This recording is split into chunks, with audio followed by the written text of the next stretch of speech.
think Harry's going to do the right thing. Now, if that is going home on Monday in the UK, so that's what, 2 days after the funeral, then he'll do that. But if there's a chance that he can make amends with his brother William, if there's a chance that he can perhaps reconnect with the family and do some of those things that perhaps they should have done a long time ago, then I think he'll stay. And you can see pictures of him here coming outside of St George's Chapel on Saturday when they were talking. And that's, I think many people are wondering whether perhaps Prince Philip's funeral did have a positive effect, at least in that regard.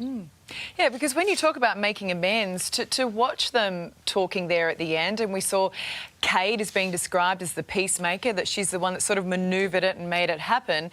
There didn't appear, watching on, to be a whole lot of tension between the two, did there?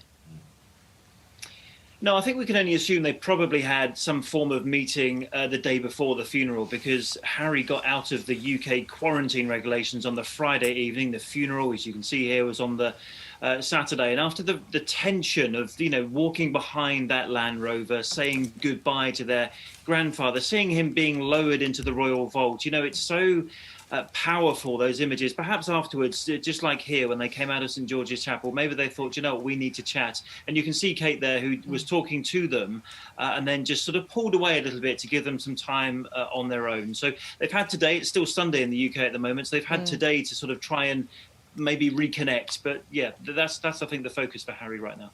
Yeah, Chris, I think we've focused so much on the tension between the brothers, but we also know that Harry told Oprah that he thought his father was trapped. Do we know where their relationship is at and whether they've had time together alone over the past few days?